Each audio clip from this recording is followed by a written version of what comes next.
Приветствую! Вы смотрите дайджест новостей из Москвы, и мы расскажем, как начинался первый весенний месяц в столице. А в это время традиционно проходит много различных мероприятий. В Москве стартовала 11-я международная научно-практическая конференция «Дальний Восток и Арктика. Устойчивое развитие». В этом году конференция будет сосредоточена на актуальных темах, таких как реализация плана развития Северного морского пути, развитие транспортно-логистической инфраструктуры и комфортной городской среды. На площадке собрались представители федеральных и региональных органов власти, а также эксперты различных научных отраслей. Цель мероприятия – содействие устойчивому социально-экономическому развитию макрорегиона, стимулированию научной деятельности, формированию благоприятных условий для привлечения инвестиций.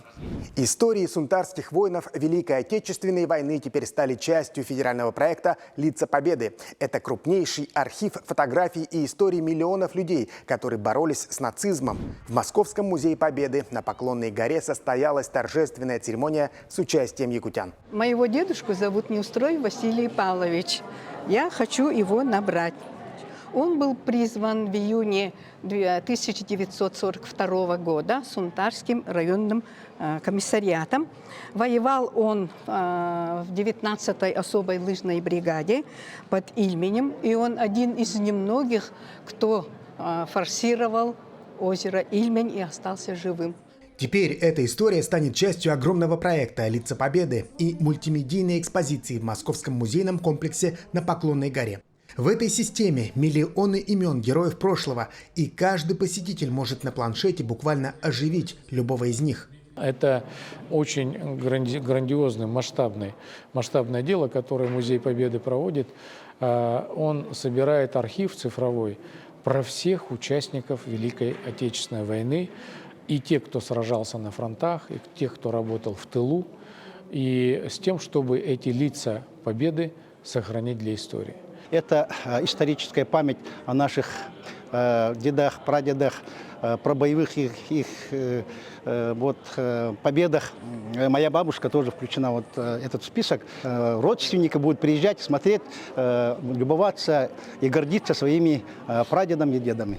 Представители сунтарского улуса передали в Музей Победы данные 400 своих земляков, которые воевали в годы Великой Отечественной, а также презентовали свой проект под названием «Наследники Победы». В рамках него удалось собрать полную информацию о бойцах из сунтарского улуса. Это где он родился, кем он работал, какое у него было образование, когда был призван, какая у него была семья, в каких боях он участвовал. Погиб ли он на фронте, попал ли он в плен или возвратился с победой, его награды, его последующая жизнь, кем он работал после войны, где он похоронен и какая память о нем осталась после его смерти или гибели. А завершился вечер обширной экскурсией по Музею Победы. Сунтарской делегации показали обновленные залы с диорамами главных сражений Великой Отечественной. Ведь в каждом из этих боев участвовали и якутяне. В Москве наградили победителей 3-го всероссийского конкурса на лучшее путешествие «Дальний Восток. Земля приключений». Церемония прошла в Национальном центре «Россия». Интерес к мероприятию увеличивается от года к году и привлекает самую разнообразную аудиторию. От Якутии на конкурс в этом году было отправлено 50 заявок. Всероссийский конкурс «Дальний Восток. Земля приключений» продолжает бить все рекорды. На 3-й сезон на суд жюри были представлены почти 900 работ из самых разных регионов. Это в 1,5 раза больше, чем в прошлом. Но, конечно, главное условие – все фильмы должны быть посвящены путешествиям по Дальнему Востоку. Для нас важен каждый фильм, а еще важнее те путешествия, которые за ними стоят. Потому что каждый раз человек, путешествуя по нашей стране, путешествуя по Дальнему Востоку, открывает для себя новую страницу любви к родине.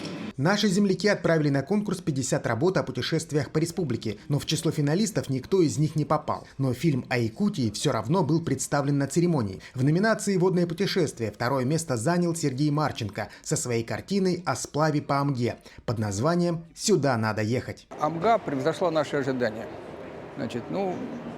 Я постарался показать природу, показать малое количество людей, которые там есть. Мы к этому походу готовились. Я купил книжку «Писаницы бассейна реки Алдан», распечатал все. Мы ехали, смотрели, искали эти писаницы. Вот, приобрел тоже книжку вот, «Реки Якутии» известного вашего автора. Подготовился, как обычно. Такая старая советская привычка готовиться к походу. Гран-при конкурса получила Марина Галкина. Приз в 3 миллиона рублей она выиграла за фильм о Чукотке. «Одна в тундре, 700 километров пути». Ее подвиг оценили и зрители, и жюри. Кстати, во время награждения Марина уже озвучила новый маршрут, причем по Якутии. Куда поедете? В Якутию. Как это? А что там, Марина? В Якутии? О, там есть все. Там есть горы, лес, тундра, там есть оленеводы, там есть рыбные реки. И первозданная природа просто потрясающая. Там есть где разгуляться. В год защитника Отечества в рамках конкурса была создана и специальная номинация «Тропами Победы», куда принимались фильмы о путешествиях по местам боевой славы Дальнего Востока и Арктики. Здесь победителем стал представитель Сахалина. Ну а имена новых героев-путешественников мы узнаем уже в следующем году. 4-й сезон конкурса скоро стартует.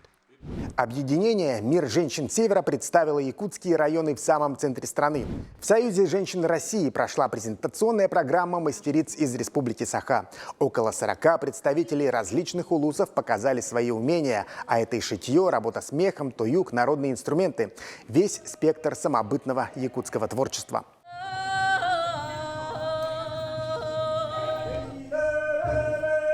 Кажется, что такого мощного представления в Союзе женщин России не ожидали. В историческом особняке организации представители Якутии устроили настоящий концерт. Алгыс, туюк, хомус, оркестр народных инструментов.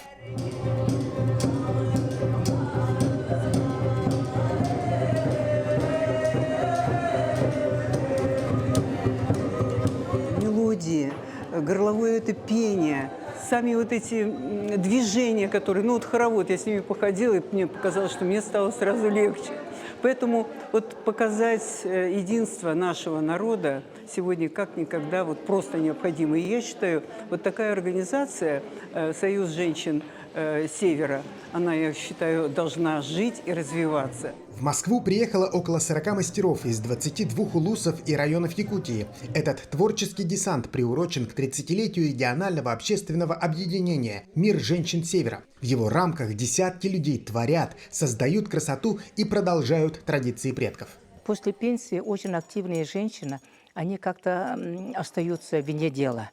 Их активность, вот это региональных лидеров, их надо продолжить, потому что они имеют колоссальный опыт работы. И у них вот такое воспитание, которое они хотят дарить людям, свое сердце. И вот этот «Мир женщин Севера», она дарит свое сердце, свой опыт именно единению и воспитанию и преемственности как раз вот поколений. В рамках встречи Анна Зверева, руководитель объединения, была удостоена звания посла культуры Союза женщин России. Также сразу несколько мастериц получили почетные грамоты и подарки, а во время беседы участницы презентовали родные районы. Мы сегодня представили Якутию именно вот в Москве, показали свою культуру, чем мы занимаемся, чем живем, чем дышим, как говорится, да, и познакомили поближе именно с национальной нашей культурой. Сегодня мы были в Союзе женщин, где нас очень тепло приняли, нам было очень приятно. И мы, конечно, очень все очень благодарны, что мы именно в Москве так встретились. А завершилась презентация показом документального фильма «Исэх мастериц», который был снят в Намском Улусе и рассказывает о главном празднике народа Саха. В Москве состоялась премьера документального фильма под названием «Уроки якутского». В Доме народов России собрались наши земляки, киноведы и студенты профильных вузов. Документальный фильм «Уроки якутского» стал настоящим открытием в профессиональной среде. В год единства народов России эта картина приобрела особую актуальность. В ней рассказывается о билингвизме якутян, которые говорят сразу на нескольких языках. Пошла в первый класс и прямо кричала: «Не учала, которые меня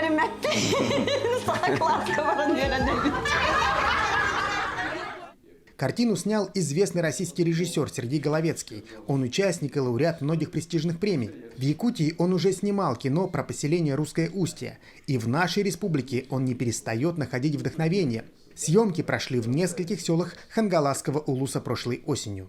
Когда я видел Ленские столбы, мне пришло в голову, что они ведут вверх, там очень мощный религиозный посыл. И я это прочел как то, что знак того, что каждому народу язык дан Богом, и он не может его оставить, и он не может его предать, таким образом предать себя. Поэтому надо искать и форму, которая выразит вот не только социальную горизонталь, но и вот это вертикальное пространство. Фильм представили на площадке Дома народов России. Здесь с радостью готовы поддержать такие проекты. На показе присутствовали наши земляки, киноведы и студенты профильных вузов. На нашей площадке мы всегда с большой радостью принимаем мероприятия, которые направлены на поддержку вот таких приоритетных направлений года. А в этом году, в год Единства народов России, направление сохранения родных языков, укрепление роли русского языка, развитие языков народов России в цифровом пространстве, в кинопространстве — это наш приоритет. Уроки якутского участвуют сразу в нескольких кинофестивалях. Далее планируется показ в разных городах России. Большая премьера скоро пройдет и в Якутии.